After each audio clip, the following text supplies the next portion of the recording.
Welcome, podcast listeners. It is episode number 449 of the Fret Talk podcast. You are joined here by your host, Mr. BudgetPedalChap. You are joined this week by Lee Padabadabadabadoo. Say hi, Lee. Hello. Hello. I hope you're well. You're right. It seems like so long since we last spoke. It wasn't. Yeah. We're also joined by Mr. Riggs. Hello, Mr. Riggs. Hello. Good evening. Good evening. Or good morning for the people listening, because it's their commute. I imagine, anyway. Oh, good morning to them. Indeed. Good morning. Good morning. And that is far too much pep for me. Just, yeah, so to kind of qualify what we were going on about there, we're recording 2 podcasts this week because I am holiday bound. And for that to work, we need to front load episodes of the Fret Talk podcast. And it means that it's not even, but it's probably been about 4 days since we last podcasted. We did Thursday, didn't we? Yeah. So, we've had a weekend and we straight back on it, and then we'll have what is the equivalent of a weekend again. And then we'll be straight back on it. So next episode might be a little bit light on news. Then we get a week off. Indeed. That we do. Yeah, I'll get to sun myself. Are you jetting off to the sun? I am, yeah. I mean, literally any other country than this one will be a sunnier climate, won't it? No. I can confirm that it's not. I can think of a few countries that aren't sunnier than here, yeah. Indeed. All of the ones upwards. Yeah. Are you going downwards then? Yeah, I imagine so, yeah. Actually, I tell a lie because, it's supposed to rain tomorrow, but the last few days have been glorious. Not warm, but really pretty. Really nice sunny mornings and stuff. Cool. I have become a morning person. Indeed. I have. I've been getting up at 6 o'clock in the morning and going out for long walks. That's personal that's growth good for the old mental health, isn't it? Yeah. Going out first thing in the morning in the fresh air, especially where you live. It must be lovely. It is. It's really nice. I walk through the woods and then walk through by some fields. I went out for an hour this morning and I saw 3 cars and a tractor. You said you buy some fields. So I was like, okay. Walk by some fields, you pillock. Start as we mean to go on. Right. Of course. Speaking of which, I can't segue with speaking of pillocks, can I? Absolutely not speaking of pillocks. What is a pillock? I don't know. I don't know. Let us know down in the comments below. You do the thing. I'll find out why you do your thing. Mate, yeah, you carry on. You can find out what a pillock is. I love editing out keyboard sounds. I'm going to do it on my phone so you don't have to. Okay. Right, cool. See how considerate I am? Oh, bless you. Right, we've got a sponsor, which is, of course, affordable.co.uk. They are a UK company offering you boutique pedals designed and built in the UK at amazing prices, bringing you top-notch pedals, including the Supersonic Drive, the 800, and the Filthy Rat, to name a few. Also the Neon. They're also the home to the Create Your Own. Ooh. They are shipped in fantastic packaging with all of their stock ready to ship. I think therefore I am. There is a new one coming out as well, the Tarot Screamer, which we can probably guess what that one's based around. The chorus. Yeah. The chorus pedal, right? Indeed. Yeah, check them out, affordable.co.uk. We may have we may have done a little spoiler on the last episode where we mentioned the budget range. They're kind of not there. It's a bit of a soft launch, and we mentioned it last week as if it was like true facts. Yeah, but I mean, we stumbled upon it. We did. We're on the website, to be fair. We're on the website. We're like, look at these. Pizza candy. If you can find it on Google, it's not a spoiler. Absolutely. But there you go. I think like soft launch for them. So if you are interested in any of the affordable stuff and you just want to kind of give it a go, 50 quid is not a lot to drop on a like a UK made pedal. And they like I say, they're Really not. Yeah. They are. I mean, you can get the uncoloured one, buy it. If you don't like it, colour it in and then sell it for more. There's pure profit. I don't think we can sign off on that one. Don't flood the market with like knockoff affordable pedals, please. They've had some Crayola kind of like rammed into them. That's it, yeah. Oh, it's like those. We've all been there. Like those Noclons, weren't it? Like people would take those because they were just like blank enclosures, and the free series as well by JHS. I just always think of Josh's clon. Josh's, oh my god, yes. Going back to the create your own. Yes. Nobody else does that, do they? Not that I'm aware. I think like kind of along the lines. NRG Effects lets you. Oh yeah. Okay. Like you tell him something, but he like hand paints them on. So it's a more boutique thing going on there. He's also I was going for the angle of generic. the angle of the sponsor of the channel is the only. Yeah, but yeah, if there is someone else who does something similar, then fair enough. But yeah, like his is hand painted on, whereas these are like you get it and it's like professionally finished, like the proper printing. So it's printing process. Yeah.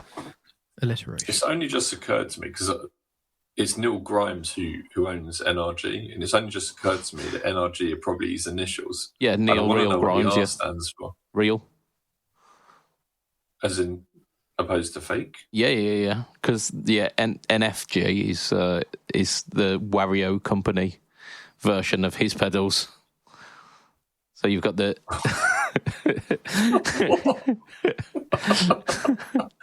I'm just imagining like so confused right now. Like an evil Neil Grimes producing. What would they be? Because like Neil producing like filthy fuzzies, it'd be like the cleanest of clean boosts. Just evil Neil Grimes. You expected something dirty, but I'm going to give you the cleanest thing in the world. That's it, yeah. I went with like Skeletor. Josh Widdicombe there. Awful. Yeah, very much so. I don't know if Josh Widdicombe is the evil Neil Grimes. But we can't deny or nor confirm. Absolutely. Yeah, like spread that rumour as much as you want, but just don't say that we told you. Have you guys been watching the new season of LOL? I haven't watched any series of LOL. What's LOL? What is LOL? LOL. So Look, I know it is so good. It's an internet abbreviation for lots of love. But apart from that, do you want me it's to? called The Last One Laughing. Oh it's yes, I have. basically Yeah, a bunch with of Bob memes. Mortimer. Yes, I did. Yes, I Oh, watched. I don't know what I. Oh yeah. Yeah, who calls it LOL? Fuck's sake. They do. It's fucking cool. LOL, last one laughing. No, it's that one with Yes. Bob Mortimer. It's the official name of it. That. Oh dear. Yes. You know where that all started from? But it was like it was a Internet. Japanese show, and they basically it was the same concept, but they all sat around a table, literally not walking around this thing, just chatting shit, trying to make themselves laugh, and then. Yeah, then Australia did one, I think, and then it became international. Hang on. I've watched loads of them. It got here last, basically. We've got an Australian on our current one. What's happened there? Yes, that's true. Yeah. Is It's there like an Eurovision Song Contest. is there an exchange program? Have we sent one of our British comedians over to Oz? We sent a lot of people over to Australia at one point. Let's talk about our shit news. Which is it's proper shit news this week. It's not Gibson shit in the bed. Although we could have Like, we could have easily chosen anything from the Gibson catalogue and pointed it and said, "Oh, that's expensive." But it's actual proper shit news this time.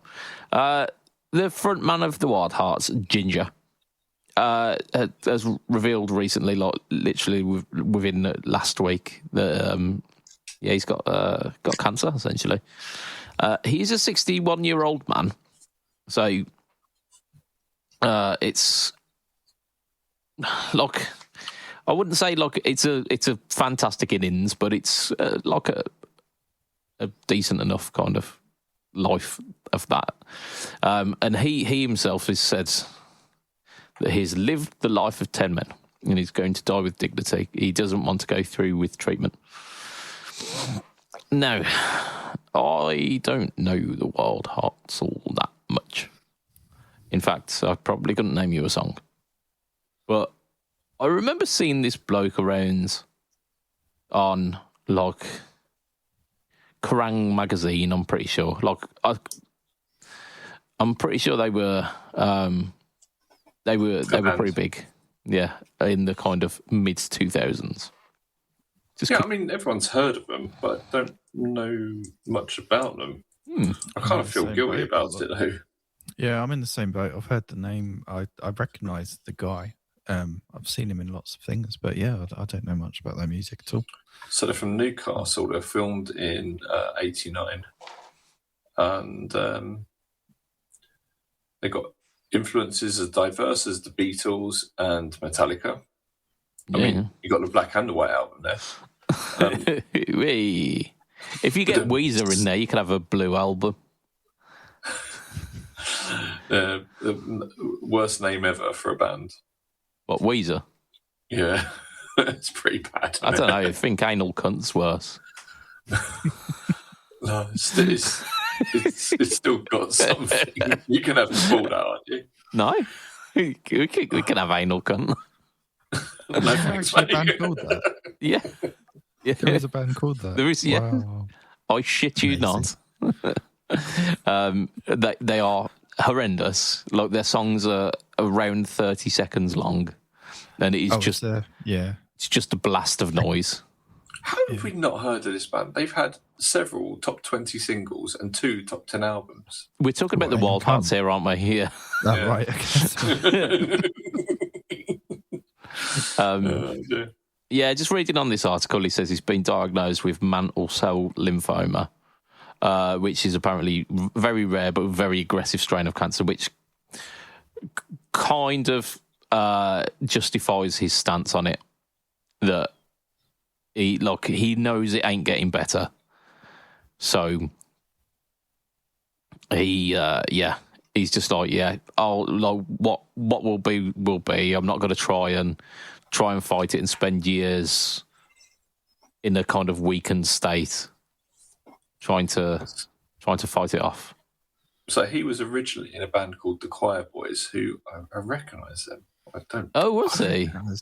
Yeah, but he was fired. Okay. And then he started up Wild Hearts. But it seems like it's had like a revolving cast of musicians who have sometimes left and come back and so on. And Ginger has been the only like mainstay there. Oh shit, man! They're starting a tour in a few weeks as well, in April. Yeah, they only put a new album out last year. Oh, fucking hell! Right, okay. Yeah, like, I hope it goes well, and I hope he gets the tour like out of the way with and done, because that'd be a nice kind of send off, wouldn't it? Like, having that final tour to like celebrate your career. Check this out. For the 1994 European tours, the band were joined by Devon Townsend as second guitarist and harmony singer, having met him during a previous tour supporting Steve Vai. Nice. I mean, some pretty big names to have played with, Yeah. Yeah. That's pretty cool. Yeah, very cool. So, yeah, like, proper shit news. Like, thoughts go out for him. and his family I as think well. he's right, though. He seems like he's lived a hell of a life. Yeah. He's playing Hagstrom as well. Look at that. That is. I saw it. Yeah, I saw a picture of him playing Hagstrom. Is he an artist of? Is he on their roster? You have to assume, wouldn't you? Yeah, you'd think so. There you go. Maybe I'll check out some Wild Hearts this week because they are a band that I have neglected. Why don't we all try and listen to a little bit of it and then talk about it again on Friday? That'd be wicked. Yeah, Let's do that. Let's all get educated on the Wild Hearts music. Right. I'll put a note here then. All right. Listen to the Wild Hearts and report back. We can compare notes. We can. And for us, it's like 3 days, 4 days. For you guys, it's going to be a week. Indeed. Okay. Yeah. I was going to say that's a lot of Ginger Wildheart to cram in, but it didn't resonate well in my head. Yeah, Yet you still said it. I know. Yeah. I'll just float this one out here, see if it lands. I was going to say this, but it sounded horrible. Yeah, I imagine I'll just find a best of the Wild Hearts and see where I go with that. Right. Yeah. Let's talk about what we've been up to this week because we definitely won't be able to do this on the next episode. Alex, How can we do it this week? Pulls. The Pulse. Hotone. Did I spell that right? Yeah. Pulls. The hot one, hot tone, hotone, hotony, hot one. You know what Hotone is the way we. Let's go with that for today. The Who's Tony? Hotony. The hot Hotony. Hotone, yeah. The pulse control, yeah. So I bought that as a replacement for the MIDI baby, which is the lead time was just ridiculous, so cancelled that order. And bought the pulse control, which is normally an amp control for Hotone products, but is also a wireless MIDI controller, which also has a MIDI TRS output. And I programmed it this last week. Yeah, but I programmed it. I'm getting somewhere with this. I'm not just regurgitating. It's a bit of foreplay. Let him warm it up before he sticks it in. I was on about the news. Come on, get your minds out of the gutter. So I ordered a TRS to MIDI cable and I stuck it in there. Thumbed it in. I stuck the other end. Spit on it first. I stuck the other end into my my bass whammy. Even that sounds wrong now. Oh dear. Programmed it with my phone, and initially it did not work. And I thought, oh no. And I thought, I'm gonna have to take it home and reprogram it. Work. And then I remembered I bought this because I can program it from my phone with the app that needs side loading, but you can do it from your phone. So I just got my phone out in the studio and reprogrammed it within like 3 seconds or something, and I got it right. Well, basically, the patch numbers described in the Digitech whammy start from 1, and the settings in the app started from 0. So it's a classic programming thing. Do you start from 0? Does 0 mean 1, or does 1 mean 2? Everything's offset by 1, is it? Yeah, which is a classic thing in if you do any sort of coding, it's all over the place. There's no standard thing. Like, in my world, everything goes from the top number down to 0. That's the standard in the language I use to program, but it doesn't mean it's the same in anything else. So classic thing. So I just moved my 2 little program changes by 1. Up 1, yeah. Plugged it. I didn't even have to unplug it or anything, and then I pressed the button, and lo and behold, it selected the correct patch. Nice. So I've got 2 patches, one more than anyone ever uses on a whammy, because normally it's always the 2-octave preset. Everyone, that one, or the I mean, it does so many tones, but like if you ask someone what it sounds like, that is what they'll tell you. There's so much in it. So no, I've made a point. I've actually found a song which is actually in the set list for the show in April, Hey. where I can use the detune, which is like a bit of a chorus. So yeah, that worked out really well, really well. And yeah, got it wired in. It doesn't fit on the board, but it can lift to the side because it's battery powered and it doesn't Get a new need to board. actually. I know good company. Do you, Lee? Moore. Yeah. Moore. Yeah. Yeah. No, that worked out really well in the end. I think they should advertise this pedal a lot more and for what it can do in its pro mode, but that should just be the default mode. It should just be, look, it's a MIDI, it's a wireless MIDI controller and a wired MIDI controller. Also, you can control your home-tone products with it. Hot one. Yeah, whatever. it also does the amps, but mainly the MIDI thing. Come on.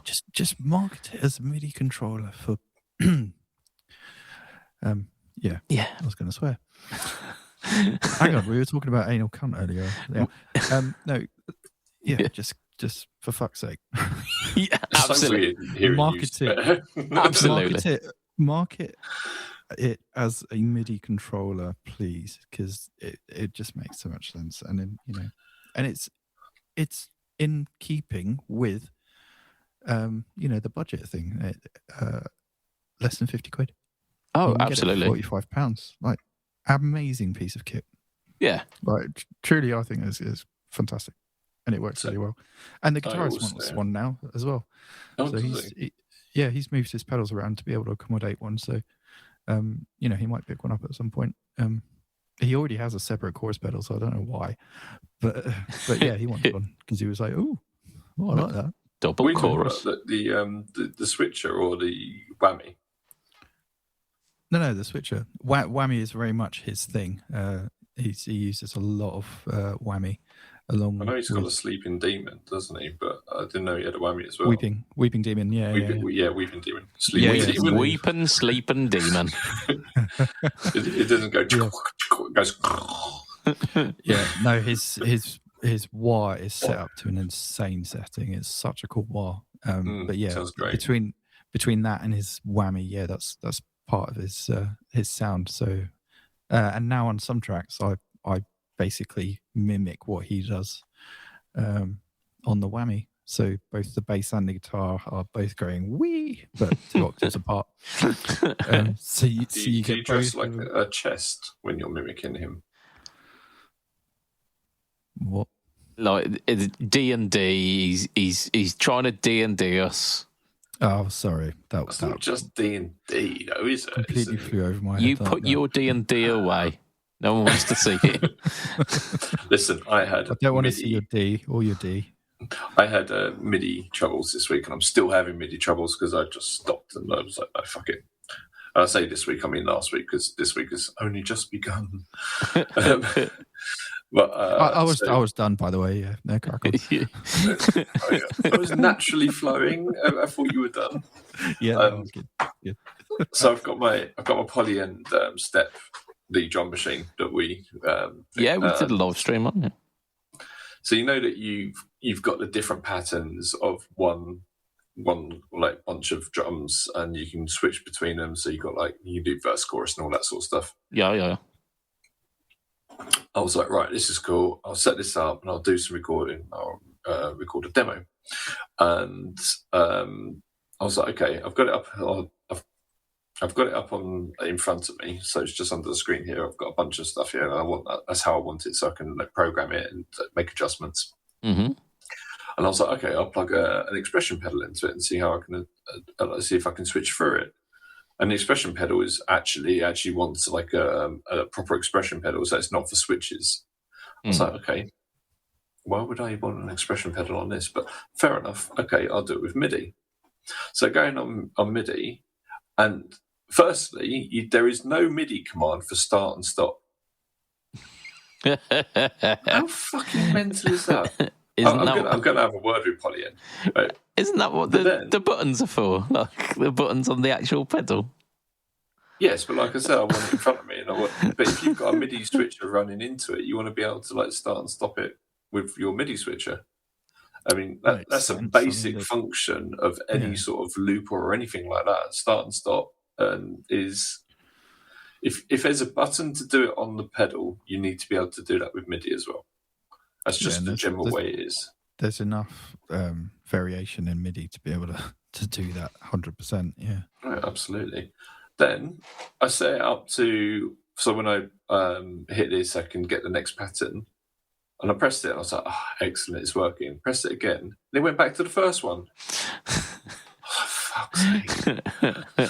So I'm like, I can probably set it up so it so every single different button on my Pirate MIDI Bridge 6 does a different bit of the song.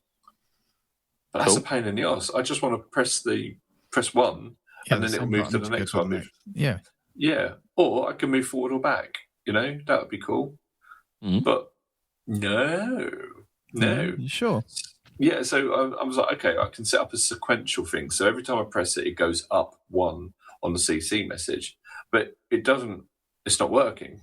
And I was just like, do you know what? Fuck this shit. And I put it away. Try moving everything up by one. See if that works. That's what I did, yeah. But it's like with the next pattern thing, if you've got it on 0, it doesn't do anything. Anything between 1 and 127 is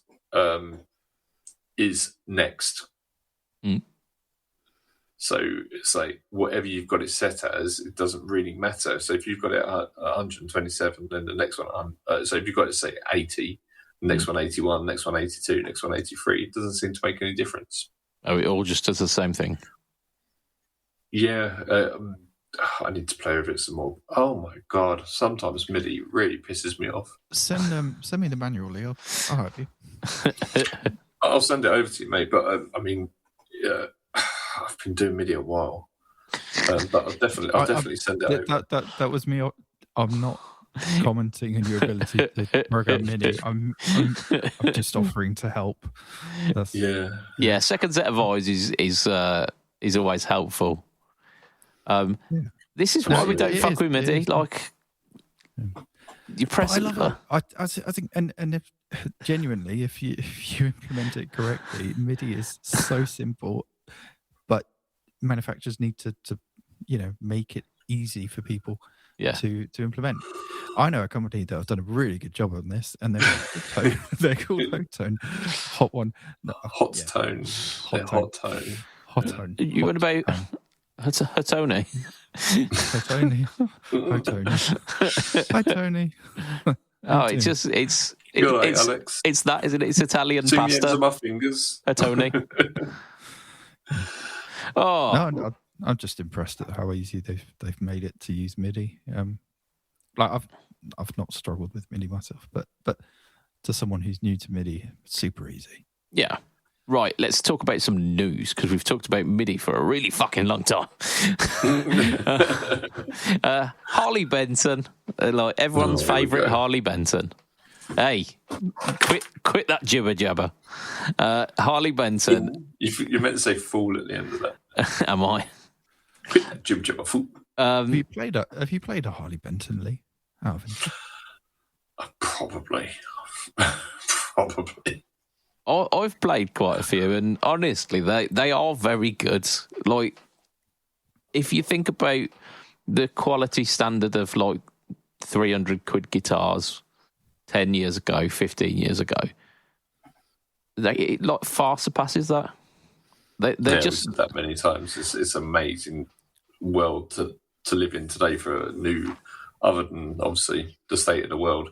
But, like the world's going to shit, but you can get a really nice guitar for cheap. A nice budget guitar, yeah. So swings and roundabouts. Certainly when we were learning, it's dog shit. Like 25 years ago.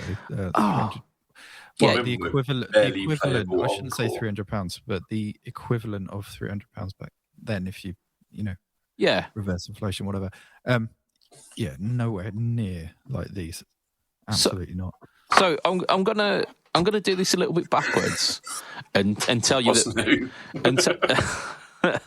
and tell you that These are Bigsby equipped, Bigsby style equipped Telecasters for between 140 and 170 quid.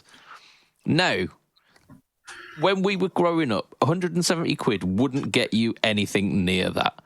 But for argument's sake, if there was an equivalent budget Bigsby equipped Telecaster, it would have been unplayable. It would have just been an absolute crock of horseshit, and you would not have been able to it would have had an action that you could fit your fingers clean underneath. The Bigsby would go out of tune just by looking at it.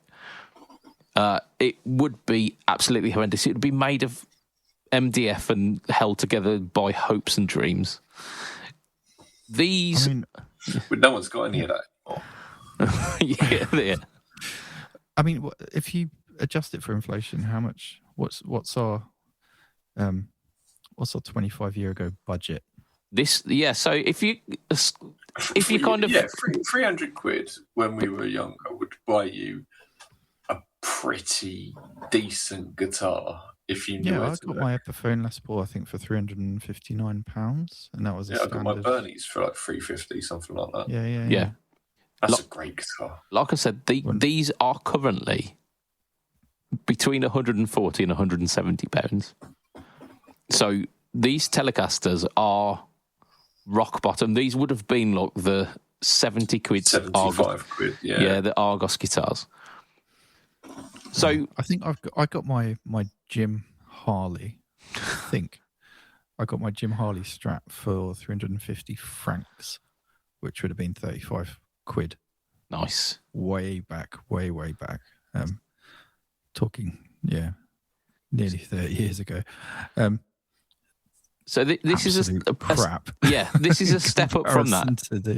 Because it's not that cheap, but you definitely maybe like a Bullet Squire, which were not fantastic. Like they were just about playable, but they weren't fantastic.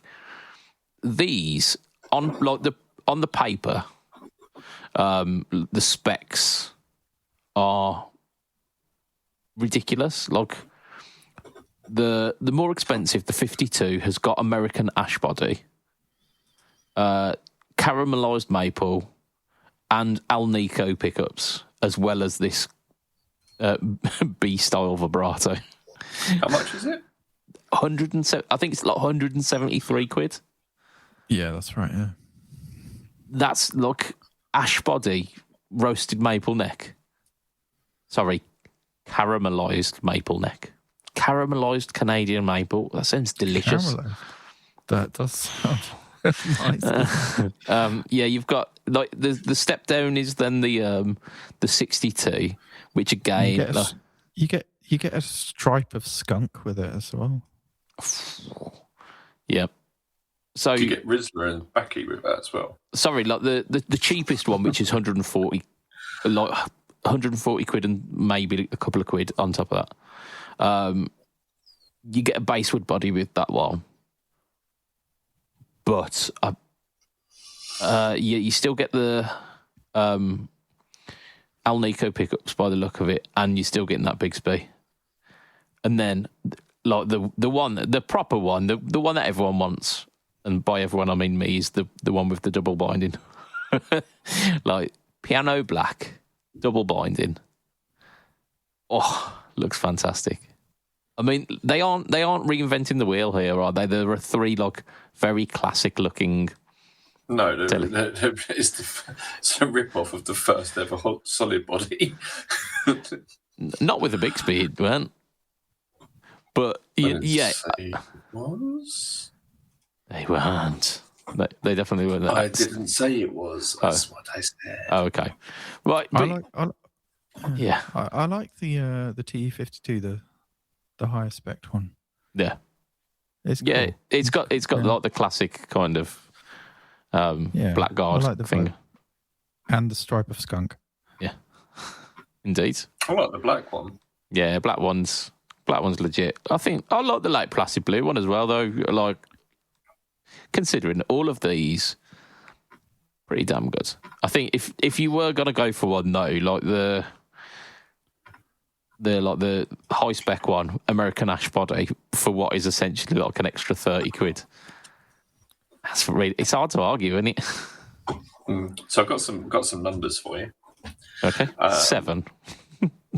12. We were bang on, right? So the £140 one in 2000 would have been 75 quid. Nice. Oh, there you go. We were bang on with that. The one that's 173, that would have been about 93 quid. Again, you probably wouldn't even get the Squire Bullet for that. No. And interestingly, a £300 guitar back in 2000 would be worth about 560 quid now. Oh, shit, man. That's why all the guitars are like 600 quid. Or like the guitars that we were going, that would have been 300 quid back in the day. Inflation, mate. That's why. Yeah. It's a good job. All our wages have gone up just as much, isn't it? Yeah, it's fantastic, yeah. Mind you, I suppose like minimum wage back then was probably about 3.5 quid, whereas now it's closer to 10. So yeah. I was earning in the £3 something when I started working. Yeah. I remember in the year 2000, I went out and got my first job in the summer, and we somehow we were getting paid like £10 an hour. I don't know what was going on. It was with an agency, and we were just packing fruit, and it was like £10 an hour or something. And we were like, okay, whatever. It was the front for drugs. Doesn't sound legit. Yeah. But, we were like, this is wicked. But then, like after that, you had to go and get like a job where you were getting minimum wage, and you were getting like a £5 or something an hour. It's just, man. Oh yeah, Again, that was pretty decent. Yeah, I had to work up to the £5. So when I first started working, because my brother's a little bit older than I am, he was already working. He was working at Mackey's at the time, and he was on a solid 360, 370-ish. I think that's what it was, 360. Yeah. And I walked straight into my first job, and I was earning £5.12 an hour. Fucking Billy Big Bollocks over here strolled straight into like big money.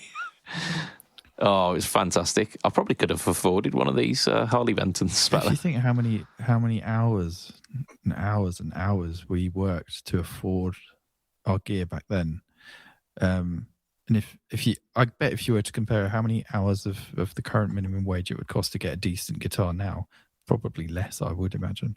Yeah. Like we had to work more hours, is what I'm trying to say, to get anywhere close to similar sort of. So I don't know. Sure. What do you guys think? I'm just thinking. I was like, I think so. My first guitar, it was a Squire. It was one of the Squire packs. It cost 170-ish quid, and it was paid for by, like, my work had a scheme where if you found fake banknotes, because I was working on tills, but if you found fake banknotes and you could legitimately prove that it was a fake banknote, you'd hand it in at the cash desk, and they'd send it off. You'd get reimbursed 50 quid for it. And my fully legitimate, my first guitar was bought from two fake banknotes, and then my brother subbed the rest. Amazing. So, wow. Yeah. So crime does pay. Yeah, it paid for it. So in the year 2000, it was $3.60 an hour for adults over 22. Mm-hmm. Right, £3.20 if you're between 18 and 21. And I remember being like, "Yeah, I can get that extra 20p," and £3 an hour for 16 to 17-year-olds, which takes the piss. Now it's £12.71 for 20 and over, £10.85 for 18 to 20s, and under 18 is £8 an hour. So it's kind of doubled for like the lowest earners, but we're not really. Yeah. All right. It's always hard for young people when they go out and get a job, but okay, that the minimum wage might have come up a bit, but everyone else's wages haven't really increased by that much. I think having a good wage back in like those times was like 25 grand, and now like having a good wage is like 30, 35, something like that. Yeah, 25 grand is a bare minimum, isn't it? Like it's you could just about live on it. Yeah. Whereas the price of these guitars has more or less doubled. Not these ones specifically. These are dirt cheap. Well, no, the way I'm looking at it is that like my first guitar, I think was like I said, the Epiphone about 350. So I would have worked literally 100 hours. Am I doing that right? To buy that guitar. Whereas someone age 16, which is I think roughly when I got that particular guitar, 15 maybe. Give or take. Would have to work, I think, less hours to get an equivalent quality guitar. Is what I was trying to say. I think. Yeah. Well, I mean, if you're earning £8 an hour, you're not working that many hours to get £160 guitar, which is but the guitars are twice the price now. No, but look, for one of these Harley Bentons, one of these Harley Bentons, which would free shipping as well. Yeah, the quality of it, I reckon, is probably comparable to those Epiphones that back then. Yeah, I could be very wrong, but dramatically. The quality has increased massively. Those early, well, they're not early Epiphones. What I'm talking about. I remember they had some quality issues, like the bridge was super sharp, so you'd break strings quite easily, that sort of thing. The pickups were shit as well. I remember breaking bridges and stuff like that, and people's you nuts break a lot of things, Lee. But like when you break something like a bit of metal and you look inside and it's not metal inside, you're like, what the fuck? It's crazy. But like these Harley Bentons, pretty. I think it's amazing that you can get instrument. Wow, you could tell I've had a bit of a day. To get guitars at this price point that play like I suspect they do play, and I have tried a Harley Benton, and it played surprisingly well. It's really cool. Yeah, I think that's all I'm trying to get across, really. Yeah. I don't know how much the Bigsby's going to hold tune. Well, like the beat style vibrato, because it's also resting on telly style saddles rather than roller saddles. Brass ones. Yeah. But I mean, you could shave a pencil on there and try and give it some. Don't want to say the word, but slippiness. Slippiness. Let's go with that. Yeah, slippy slidey. Yeah, slippy slidiness. Yeah. Good old Ollie B. You did good. Right. Incredible. I wanna talk quite passionately about the new Amp Academy Stomp, because the video. Interested in this? Yeah. So, essentially, budget Tonex, I think is what I'm going with, but that works on the NAM ecosystem. That's my short synopsis of it.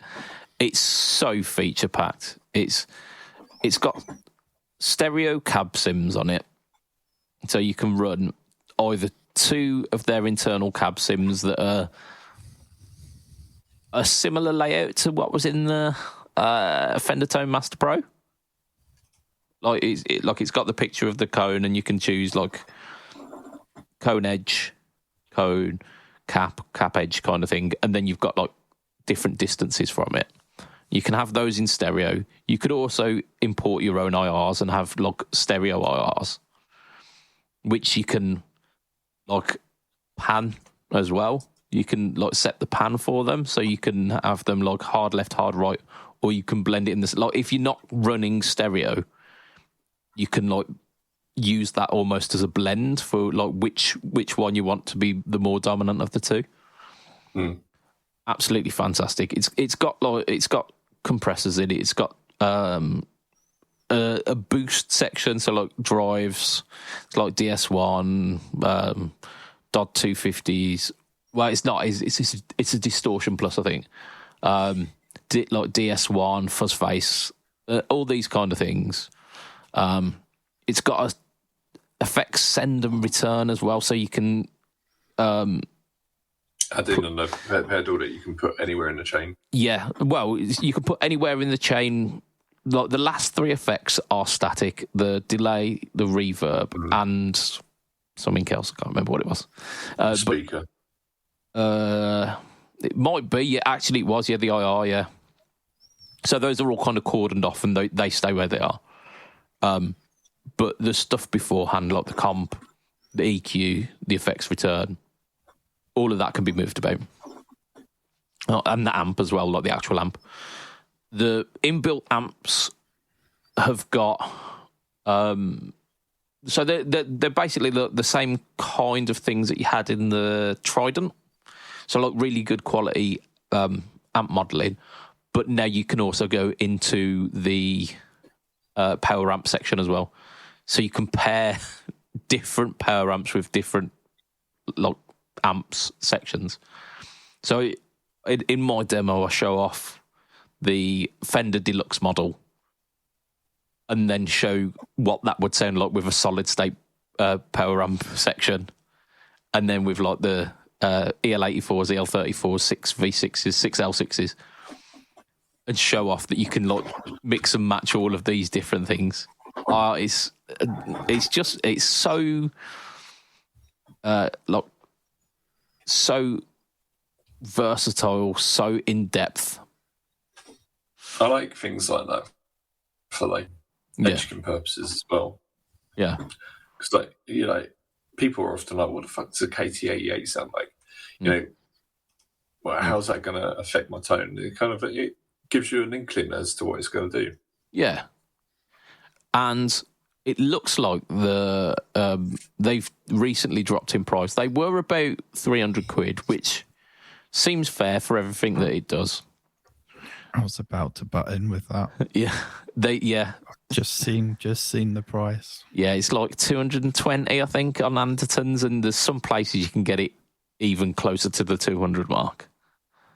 How much is a Tonex big one? Big one's about $350-ish, I think. Which again is like it's fine. It's a perfectly valid price for like such an amazing bit of kit. Does it do all the stereo stuff as well? Yeah. Where you can like pan different IRs left and right and stuff. Why it does, yes. So yeah, like not only can you like the stereo cab sims, you can pan them, you can pan the IRs as well. IRs have got a high and a low cut on them as well if you do need that. Like the IRs when you import them sound fantastic, and of course you've got NAM profiling, so you can import something like 30 different NAM profiles. You can obviously run like the full rig NAM ones if you want to just run the full rig ones, or you can use the preamp ones with the cab sim, and they work in conjunction. It's starting to become standard now, isn't it? Well, there are more and more that are doing it, yeah. And you know how there's 3-foot switches on there. Yep. With the MIDI input, I know how you could add an extra 2 really good programmable switches. I mean, yes, but like the foot switches are also switchable as well. They're not set as like bank 1, 2, 3. You can have it as like up and down patches. You can have it as stomp settings as well. So you can have it set in 3 different pedals. So when you're tired of banking, you can stomp on it. Sure. Yeah. I've been really impressed with it. There is one drawback, and it's only a drawback for someone who's trying to demo it. Okay. Go on. So the USB, the USB-C slot on the side, as you would expect, you can run it into the software, like the computer software, to edit it. When you're running it through the software, it doesn't like you trying to record somewhere else, which is common for a lot of pedals. So you'd think, okay, I'll record via USB. Like, I'll use the recording of that, and I'll use the phone app. The phone app doesn't work when something's plugged into the USB because it has a little Bluetooth dongle. It hasn't got Bluetooth built in. So you can't record at the same time that you're using the app. Like, that's bullshit. For most people, that's not an issue. For someone who's trying to like do a high quality audio demo, it's a little bit of a problem. I ended up running it into like the stereo inputs of my HX Stomp and turning everything else off. So it just was a straight through.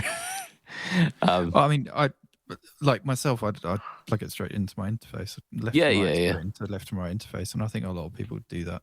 Yeah, that's anyway. But yeah, in your particular situation, I bet that was really annoying. Yeah, it was just like it took me about half hour to finally go, you know what, I'll run it into my HX Stomp that I know has got stereo inputs.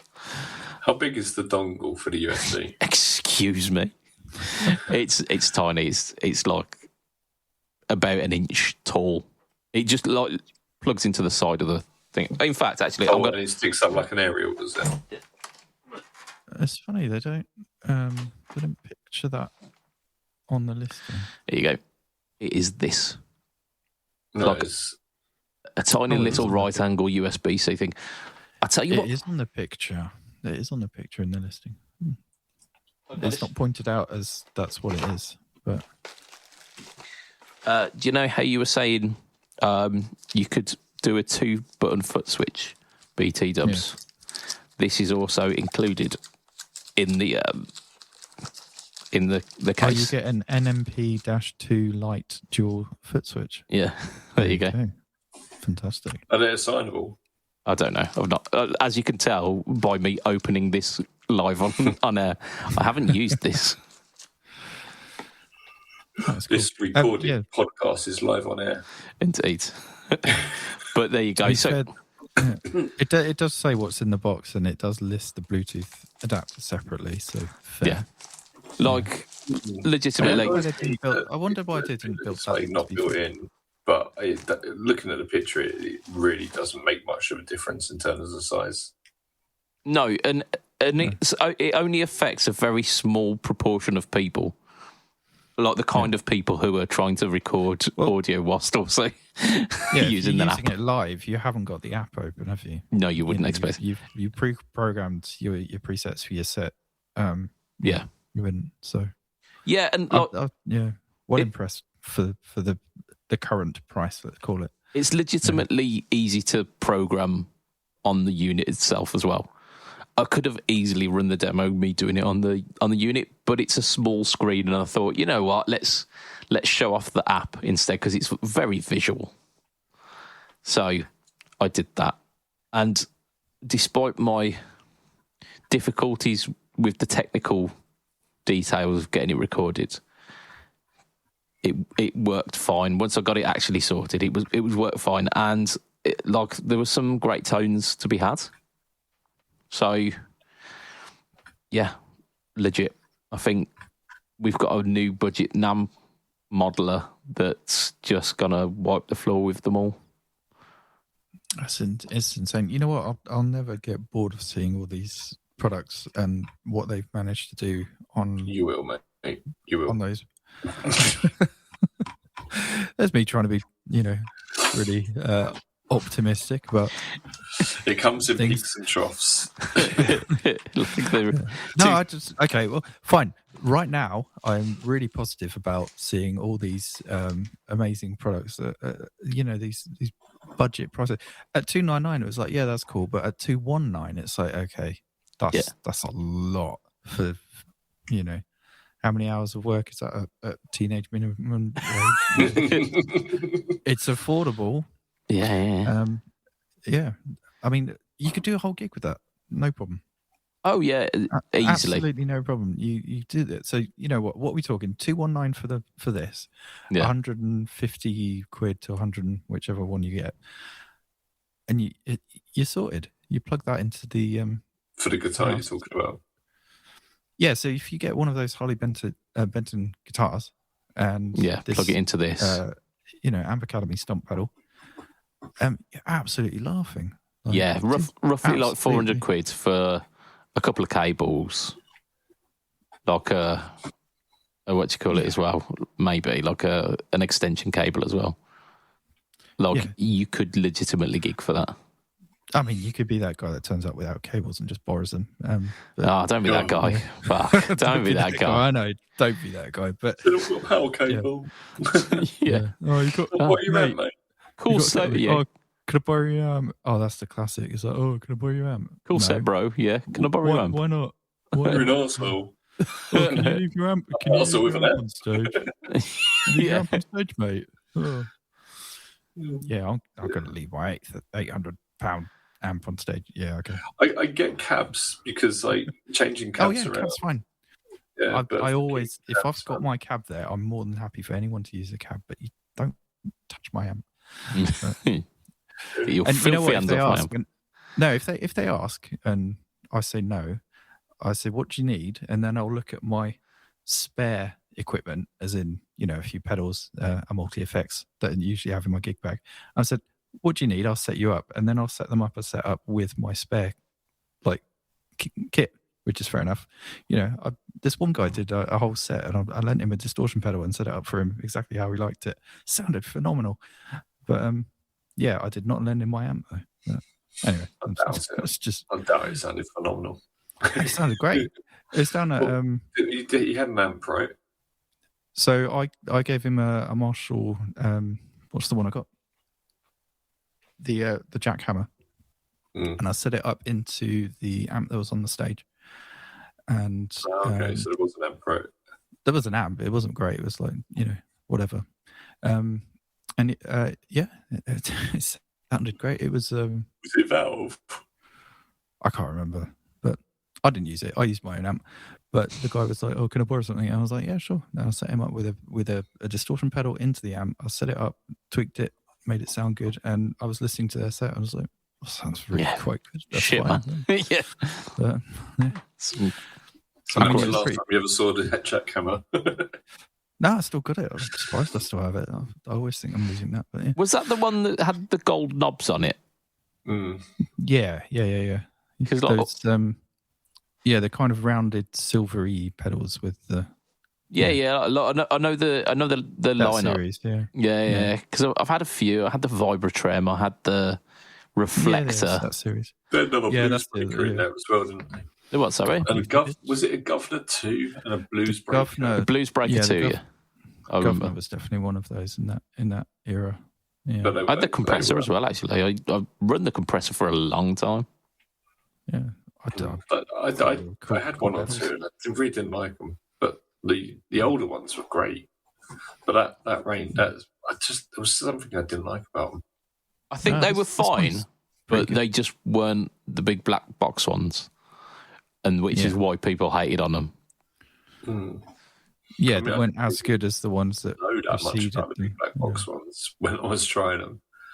There's just something about them. I really liked one of those original ones, the Shredmaster. I had that. Gutted I sold it. But wanted the money at the time. Yeah. I did really like them closures and silver ones with the gold knobs. I thought they looked great. Yeah. Yeah, they look like great look to it. Someone's head, it would kill them, and it would look quite heavy. They're really heavy. They're substantial, aren't they? Yeah, they really are. Very. Yeah. I'd like to try a few more of those actually, but I've got one right here. I think I might have done the jackhammer. I can't remember. I'll throw it on my screen and it will magically appear at you. That's what they do in telly, doesn't it? Right, if you throw it at your screen, you're going to have a non-working screen. Yeah, I bet let's not throw it. It's so cool to have that tech, and then we could share food and drinks and stuff. It will be good. Well, gentlemen, I think it's probably time that we wrap up for this evening because you know what, we're doing this twice this week, so let's not give it all away in the first episode, and then episode number 2 it will be like 20 minutes long. Sorry, guys. Oh dear. So yes, I'm going to extend a thank you to you, lovely people. You have made it to the end of this podcast. You are top tier. I'm also going to extend a thank you to our sponsor, which is, of course, affordboard.co.uk. Check them out. Check the create your own pedal. The home of cheap tone. Not cheap tone. Not cheap tone. Yeah. Affordable. The home of value tone. Affordable tone. Yeah. It's in the branding. Yeah, it's not hard. No, it's right in the thing. It's not cheapboard.co.uk. It's really weird. Cheapboard. No. You wouldn't trust cheapboard.co.uk, would you? Oh dear. It's affordable.co.uk. Right, I'm going to extend a thank you also to our Patreon backers who are lovely, lovely people. We really appreciate all the support. We have got, of course, a free tier and we've got a premium tier. And if you are part of the premium tier, which for as little as $2 a month you can be, it's not even an hour's worth of work these days. Barely even quarter of an hour. You'll get your name read out on the podcast. You will also get an additional bit of page content. So yeah, thank you, premium 2 people. Maybe not this one though. Yeah, it might be a short one. I'm sure we can do a little page.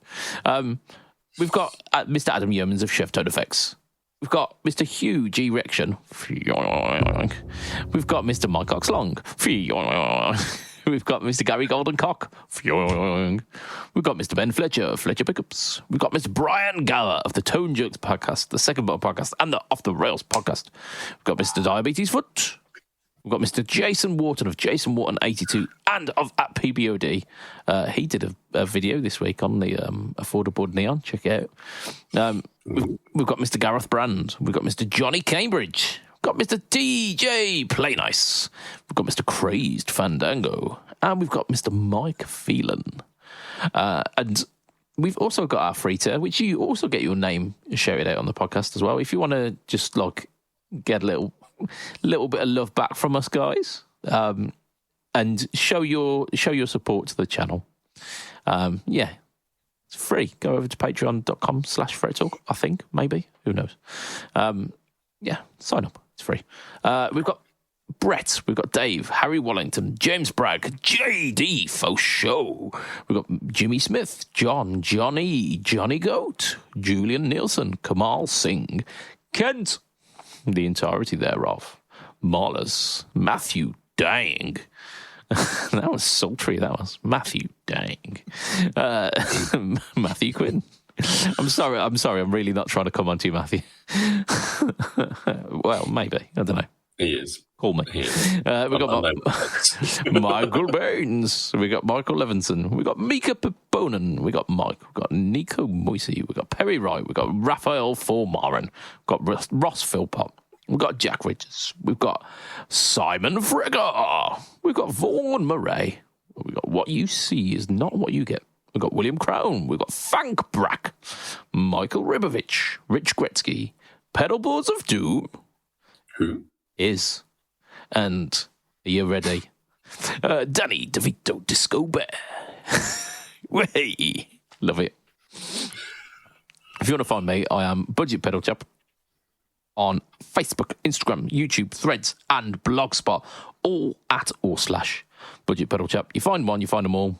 I'll just Google it. If you CBA, you'll find any of them through that. And of course, YouTube is the home to the No Talk or Tone series, which this week features the AMP Academy Stomp, where we take a little feature dive into it. Amazing stuff. Lee, where can we find you? You can find me on everything Pedalboards do, everything Rockboard, and everything Fawn Sound Labs. Yeah, we can. And Alex? Also, part of the Pedalboards of Doom and anything Bless you. Donker Knuffle. Oh. Absolutely. But also, you can find me in real life, in person, on the 17th of April as Donker Knuffle are playing in Camden at the Dev. There you go. In Camden. Absolutely. So, from myself, Mr. Budget Pedal Chap, from Mr. Riggs, and from Mr. Lee Padabadabadoo, it will be a tatty bye and good night for this week. Bye. It's not a big. Bye.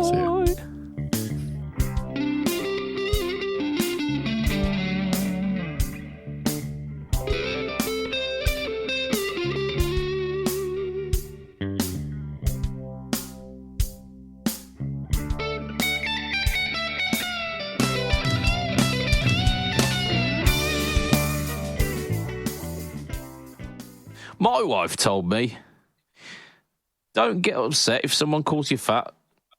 You're much bigger than that.